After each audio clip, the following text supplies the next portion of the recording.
ख्याल रखे सो तो इंशाअल्लाह तुहानू इस बेबदी इस बीमारी का सामना ना करना पोसी। पहले नंबर तो ये जो पौधा दे पे हो तो इसनू आदन उसू, ठीक है।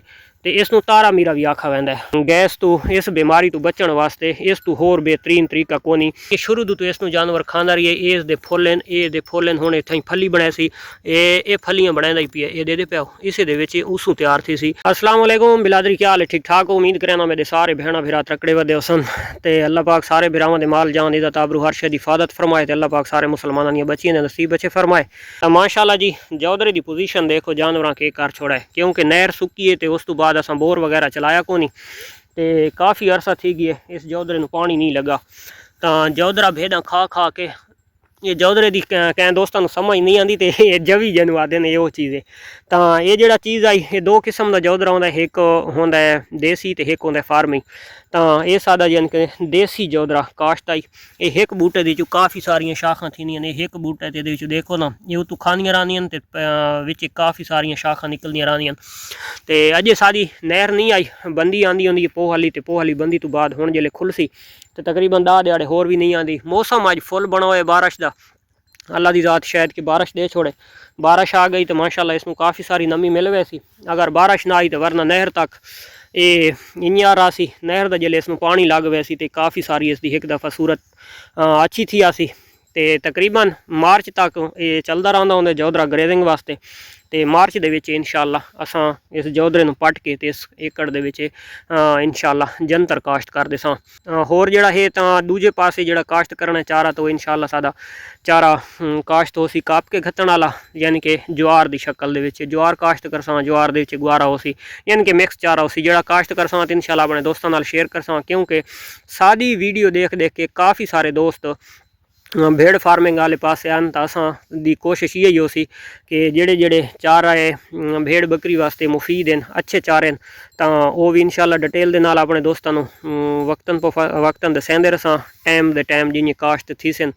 तो उस तो बाद जी इन्हां दे विच रहनुमाई होंदी है तो इंशाअल्लाह अपने दोस्तों नाल पहले जियां करेंदे पे तो यार मजीद रहनुमाई करेंदे रसां।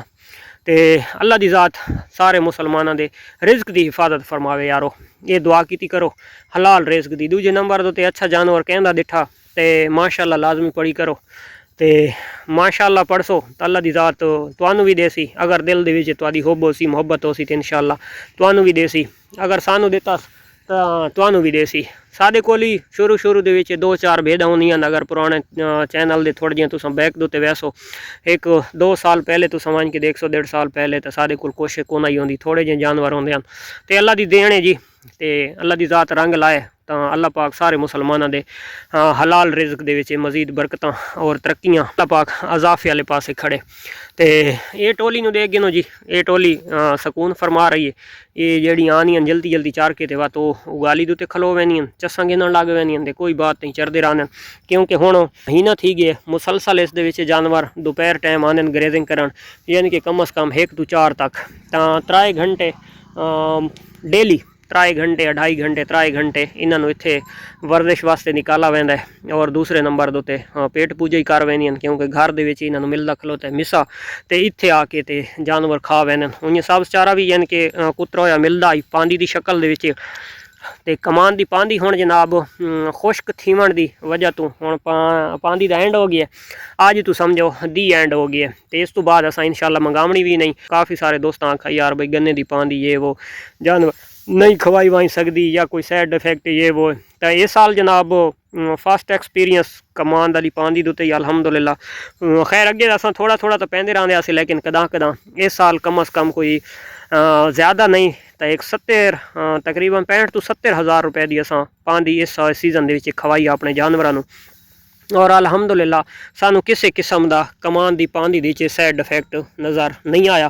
तो मजीद काफ़ी सारिया चीज़ां हैं जड़ियाँ जेड़े खासकर छोटे जानवरों की जेड़े दोस्त फार्मिंग करेंदे पैन तो उन्होंने नज़दीक वो चीज़ां जिन्होंने जानवरों खिलावनियाँ अच्छियाँ नहीं हैं, बेहतर नहीं हैं, तो इन्हों की सेहत वास्ते ठीक नहीं हैं। तो वो तकरीबन चीज़ां मैं खवाइयां और अल्हम्दुलिल्लाह मैनू कहण दे विच कोई साइड इफेक्ट या किसी दे विच कोई परेशानी नज़र नहीं आई।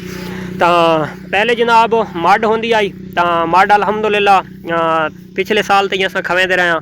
उस तो बाद पांदी दे काफ़ी सारे दोस्तों के वहम आई कमान की पांदी के तो अलहमदुलिल्लाह इस साल तुम देते रहो वीडियो दी पई उस पांदी का कुतरा पाया होया तो वह भी माशाअल्लाह अच्छा रिजल्ट रह गया।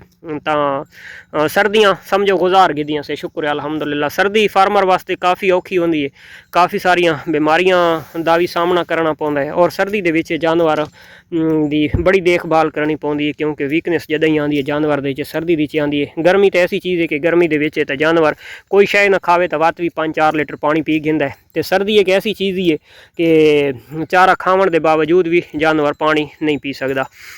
तो शुक्र है अलहमदुलिल्लाह बहुत अच्छा एक्सपीरियंस रही है। अलविदा हो गया ये सीज़न गन्ने का। तो इंशाअल्लाह गर्मियों के जोड़े चारे जात हो सन तो उस भी मैं अपने दोस्तों नाल पहले आर शेयर करेंदा रहा सा भाई केड़ा केड़ा चारा काश्त करो। तो फिलहाल जनाब जनत और भेड़ बकरी वास्ते बहुत ज़बरदस्त चीज़ है। जनतर दी हुण जनाब फरवरी के एंड दे या मार्च की मोहर दे तो इसकी काश्त ज़बरदस्त है। मौका इसका यानी कि अगेती काश्त का जिन्हें दोस्तों को रकबे क्लियर होवन यानी कि आज़ाद होवन, वरना तो ज़्यादातर ओवरऑल कणक होंदी है या सरसों होंदी है तो कपींदी है। तो उस तो बाद ही वन के यानी कि गर्मियों के चारे काश्त किए वैन। सादे कोल जनाब जो हाईब्रिड जोधरा हाई 4 कनाल काश्त अलहमदुलिल्लाह वो आखिरी कटाई सादी जारी है। तो 2-4 दिहाड़ा ही रह गया इंशाअल्लाह उसनू फौरन तैयार करके तो नहर का जिमें पानी आसी तो साड़ी पहली रोनी उस तो थी वैसी तो सादा काश्त हो वैसी उस दे चारा काश्त हो वैसी। उस तो बाद ये जी जगह तुम देते पे हो तो जितने दिहाड़े आसानी नाल और अच्छी ग्रेजिंग ये जानवर करेंदे रहसन तो ज़बरदस्त। उस तो बाद जनाब इंशाअल्लाह इस जगह उत्ते जनतुर आवड़ सी। उस तो इलावा जिमें जिमें रकबे वेले थींदे आसन बरसीन वाला सरसों वाला तो वो जो चारा काश्त करेंदे आसूँ तो अपने दोस्तों को दसेंदे असां। उस तो बाद गुजरां वाले तो साडे दोस्त जेड़े भाई ने अगे असां सुल्तान दिता है तो उस इस थली के बारे रिक्वेस्ट की हुई है। तो ये थली दी मैं वीडियो इस वजह से तो कैमरा मरेना पिया कि भाई दे गिंदा वीडियो दे होंदा है तो भाई ये थली तो आधा वधा है। ये दू भेण बिरा भेण परू वधिस तो बिरा वध है। तो अल्लाह की ज़ात ऐसी ज़िंदगी करे तो थोड़ा जिया कोई मचोर थी आसी अच्छा थी आसी बेहतर थी आसी तो इंशाअल्लाह वत इस गुजरां वाले का ट्रेवल करना है। इस भेद के बच्चे हैं जनाब ये प्योर थली तो नहीं यानी कि क्रॉस दे विच 12 आने थली है तो 4 आने इस देसी कजल है। तो नैक्सट टाइम यानी कि इस इसकी जी औलाद होनी है तो उसको कोई बंदा पहचान ही इंशाअल्लाह न सकसी कि क्या ये थली दे विचों प्रोडक्ट तैयार थी है या किसी होर दे विचों। अच्छा एक चीज़ होर बड़ी अजकल वायरल थी पई है साडे काफ़ी सारे दोस्तों ने तुम वीडियो दी डिठो सी कि भाई जड़ा ये चारा है या सरसों है तो उस दे ग्रेजिंग तू या उसके खिलावन तू जानवर हवा गैस अफारा काफ़ी सारा करेंदे पैन तो कोई अपना टोटका कोई शेयर की पे कोई शेयर की पे तो इस दे तुसां डिठो सी काफ़ी झाई दे उत्ते वो एक चीज़ इतना ही मैं तुहानू प्रैक्टिकल दिखवा देना। तो असल चीज़ां दो हैं जड़ियाँ चीज़ां का तुसां आवन वाले टाइम के आवन वाली सर्दियों के ख्याल रखे सो तो इंशाअल्लाह तुहानू इस बेबदी इस बीमारी का सामना न करना पोसी। पहले नंबर दे उत्ते ये जो पौधा दे पे हो तो इसनू आदन उसों ठीक है तो इसनू तारा मीरा भी आखा वैंदा है। एक तो तुहाडे चारे दे विच ये काश्त होना चाहिए। तो कदां वास्ते तुस अगर चारे दे बरसीन लूसण जी शै भी देंदे हो या जवी जोधरा या सरसों वगैरह तो तुहाडे जानवर वन के ग्रेजिंग करें तो हवा गैस करें तो जदा ये उसू होसी इस तुहाडे चारे दे तो कुदरती गल है कि तुहाडा जानवर कदां वास्ते हवा गैस अफारा वगैरह न करे सी। प्रैक्टिकल थी होया ने तो मेरा ये सामने मैं हथें पट्टी खलोता इसे दे विचों पट्टा ठीक हो गया। उस तो बाद अगली गल यह है कि तुसां सर्दियों के ज़्यादातर लोग ये जी तिलों का तेल तो फिलाना तो ढिमकाना तो या कोई काफ़ी सारे दोस्त देंदे नहीं तो अगर जदा तुहाडे जानवर हवा गैस अफारा वगैरह करन लग वजन तो उदा तुसां सरसों का तेल इस्तेमाल अपने जानवरों करावन लग वैसो तो वत भी इंशाअल्लाह ज़बरदस्त तरीक़ाकार है। और इस अफारे तो इस गैस तो इस बीमारी तो बचण वास्ते इस तो होर बेहतरीन तरीका कोनी। तेल देवन वास्ते किसी कुछ नहीं देवनी सिर्फ गिनना चौकर दे उत्ते सरसों वाला तेल साड़ के जानवरों तुसां पा छोड़ना तकरीबन एक जानवर के हिसाब नाल 5 to 6 ml। किसी दोस्त के दिल के आवे कि यार सरसों का तेल ठंडा होंदा तो भाई कोई शै ठंडी कोनी इं खाली गल्लां दे कुछ भी नहीं थींदा। मैं कदा वास्ते तिलों का तेल घिदा ही कोनी सर्दियाँ गर्मियाँ सरसों का तेल चलता है। ये हुण देखो ना इस बूटे के उत्ते गुरबत आ गई है यानी कि बुढ़ा हो गया ये यानी कि शुरू तो इसनू जानवर खांदा रही है। ये दे फुल्ल ये फुल्ल हुण इत्थां फली बनाए सी ये फलियां बनांदा ही पिया ये दे पिया इसे दे विच उसू तैयार थी सी जेड़े नू तारा मीरा आदे भाई कड़वा तेल असां इस्तेमाल करने। ठीक हो गया। ये चारा जदा तुहाडे चारे दे विच उसी तुसां कप के बाहर भुकैंदे आओ सबूता तुहाडे जानवर खाने जदा ये उसू नाल खा गए सन तुहाडा जानवर कदां वास्ते गैस अफारा ना करे सी। अगर सरसों दा तेल उन्हां दे अंदर होसी तो वत भी तुहाडा जानवर अफारा कदां वास्ते ना करे सी। इस चीज़ नूं फॉलो करना है। तो जो बार बार तुस मेरे को पुछदे आओ ना तो मैं कॉल नहीं चाहनी या कि आसे पासे बिजी होना मोबाइल मेरे तो दूर होंदा चार्जिंग के उत्ते तुस इं नुकसान कर पाते हो। उस तो बेहतर है कि गल्लां तुस याद कर गिदियां करो तो इंशाअल्लाह आने वाले टाइम के किसी डॉक्टर नाल उत्ते भजन ध्रुकण या आसे पासे पुछण की तुहानूं जरूरत न पोसी। मिलते हैं इंशाअल्लाह नेक्स्ट वीडियो। तब तक दे सो इजाज़त। अल्लाह हाफिज़।